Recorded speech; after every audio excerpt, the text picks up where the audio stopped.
Anjuma, first year B.Ed student in Dr. S.N.S. College of Education. My pedagogy is physical science. Today I am going to discuss about Ohm's law. Ohm's law gives the relationship between voltage, current and resistance.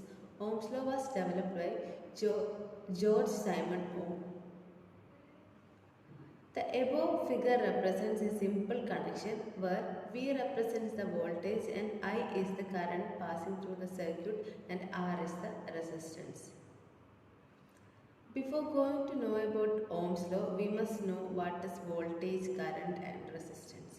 Voltage is the pressure from an electrical circuit's power source that pushes charged electron through a conducting loop. In brief, voltage is pressure.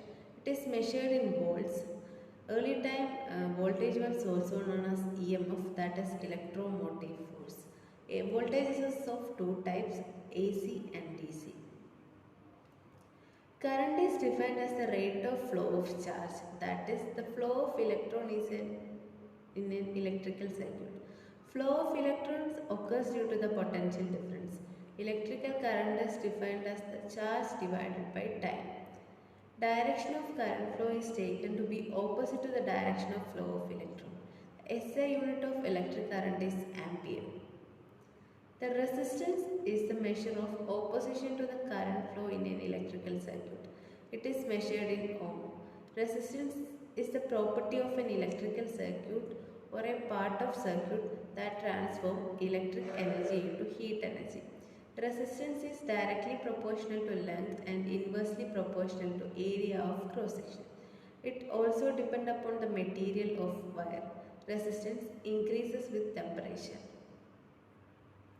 Then Ohm's law states that current flowing through a metallic conductor is directly proportional to the potential difference across the ends provided that temperature remains constant.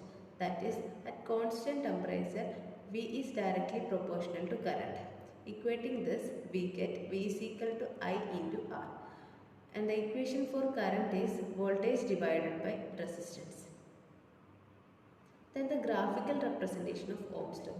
Plotting a graph by taking potential difference along the x-axis and current along the y-axis at constant temperature, then we will get a straight line and the slope of it gives the resistance.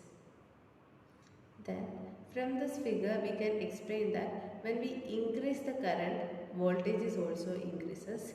When we increase the current, we can increase the current by decreasing the resistance.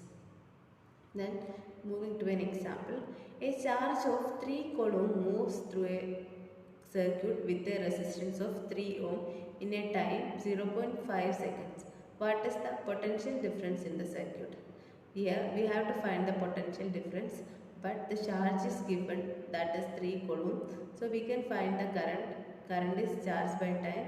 We get the current as 6 ampere and we know voltage is equal to current into resistance, that is 36 volt. Thank you.